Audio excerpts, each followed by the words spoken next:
Welcome back to Tabletop Goodness. There's been so many news regarding Shadowverse lately. Worlds Beyond, for example, is out, the latest installment of their digital card game, but also Gods of the Arcana right here, which is the second anniversary set. There will be a giveaway as well for a code regarding Worlds Beyond, and I would say we're just gonna dig in, see what we find, and I'll talk to you about some of the changes that Shadowverse is currently going through as well. As I said, this is the second anniversary set, which means that it's actually 2 years old already, the English version of Gods of the Arcana, Shadowverse Evolve, obviously. So we have a few of the standout cards here in the back.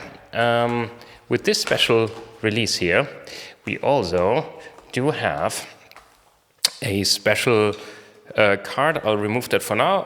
I will introduce this special code in the middle of the video somewhere. This will be for Worlds Beyond, so you will actually be able to redeem that. And let me know, please, if you actually took the code or not. We're gonna have this one special bonus pack here as well. There's quite a lot of leader cards in there, and from what I've read, though, the pull rates are relatively low, but let's see what we can get. It's supposedly just one card here, and these are thicker cards again, so they changed the tokens actually to these thinner cards. Now we have a thicker card, so let's see what we got. We got a draconic weapon. Well, a token amulet. Nothing to write home about much, actually, and let's see what we can get. So the whole premise is to flip fate on its head. That's the tagline for this new booster set here. And as I said in the intro already, there was quite a lot of discussion going on recently regarding the changes in release schedule. For example, for Shadowverse Evolve, they're gonna merge some of the releases, actually upcoming releases, from 2 releases actually into 1 release. Historically, Shadowverse Evolve has actually been behind the Japanese release, and they want to make sure that they can actually catch up to this release, which kind of makes sense, but it will be quite harder actually to collect all the cards. Ooh, that one is very nice, Starbright DT. I like that one. But yeah, we'll see how this goes. Actually, they also released a statement just recently that they are aware of the fact that it will be harder to actually pull certain important cards from these sets, and hence they will actually increase the drop rate of legendary cards for these specific sets. So at least they're listening to the community in that case. I think it's actually gonna be good once the releases actually caught up to each other, because it means that more cards basically are in the pool. Japanese and English releases are more aligned, but yeah, these kind of changes are always like a bit difficult. We have the Empress of Serenity. I really like these. Potentially these are these tarot inspired cards in general. I really like the kind of style here that we go right off the Ignorant as well. There's also a new card type, and I don't know whether I will find them actually or not, one of them. They're called advanced cards. Here we have Alaska, the War Hawker, as a evolved legendary, for example.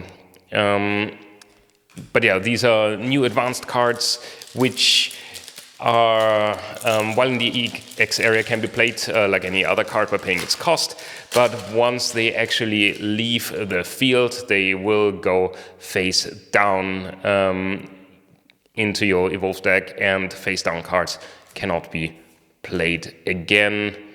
The Crocus Red. Look at this fella. Okay, that's sweet. The Helio Dragon. Ooh, we got another legendary here. We got 11 or XI, I'm not sure. Earns Justice. That looks actually very nice. They did a good job. It looks even more sparkly than usual. Quite cool. Aerial Slash, Pure Shot Angel, and Exterminus Weapon. And yeah, Worlds Beyond, actually to quickly talk about that as well, has had a kind of rough start. I guess it's because free-to-play is not as welcoming anymore as it was in the OG Shadowverse game, so I'm curious whether they will be changing anything. Obviously, they are making money with that, so who knows whether they will. But yeah, word on the street is that reception has been not as expected, at least. But yeah, talking about the Gods of the Arcana set again a bit, we have this, like I said, tarot-inspired cards in here. I think they look absolutely stellar. And we do have a few standout cards. Dragoncraft actually remains to be very, very strong. Ooh, didn't I get that already? Maybe that was... No, I already had that, the gold card. Okay. That they had the Dragoncraft is still like going very strong actually. There is cards like Shenlong, for example, which is dominating a bit in Shadowcraft right now. I don't know whether I will be able to pull it, but look at these tarot cards. I mean, like, very nice. They're dominating right now, as well as Viridia Magna is a neutral card actually that sees a lot of play, which will help you to revive and evolve over and over again. Also, there's a few standout Forestcraft cards actually, like Lily and May and Surefire Bullet, for example, as well. The Eternal Whale. Look at that halo over there. Very nice. The Reclusive Ponderer. They actually went more into the animal aesthetic a bit again, interesting. But yeah, actually talking about aesthetics and stuff like that, there you go. So we have this serial code here. I hope you can read that. I'll try to keep it as still as possible. Whoever gets this code, please make sure to actually tell in the comments below that you took it. I hope it works out for you. Here are the instructions actually, and I really want to give back a bit to the community. So yeah, if you took this code, congrats to you, let everyone know. And we opened the last 3 packs actually. We didn't really have a massive pull yet, I believe. But yeah, I mean, judgment on that box is still out. We have the Pure Song Priest. Oh, we have a 0 Linkhole, the Fool. Very nice card, can be evolved obviously, and look at the top 5 cards of your deck. From among them you may reveal up to 2 arcane spells and add them to your hand. Put the rest on the bottom of your deck in any order. Very nice. Take that. We also have another tarot-inspired card. And let's see the 2 last packs. I mean, there's also like a lot of upcoming sets, obviously, and like quickly brushing up on them maybe. We have the Cardfight Vanguard X Shadowverse Evolve coming out very soon. We do have Bullet of Fate, which will drop in September, and ooh, hello SSL. XXL actually, Zalgenir the World. Very, very nice SL card here. As usual, the treatment is spot on.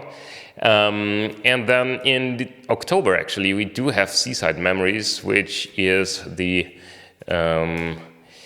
summer set, basically. And I guess this will attract a lot of people. Again, just due to the art style, I guess, as well. It's going to be interesting because I think it's only going to be 3 cards per pack or something like that. So I'm quite curious about how it will perform in general. But we will see. And oh, basically it's the legendary. Okay, I got the legendary and the special card here as well at the same time.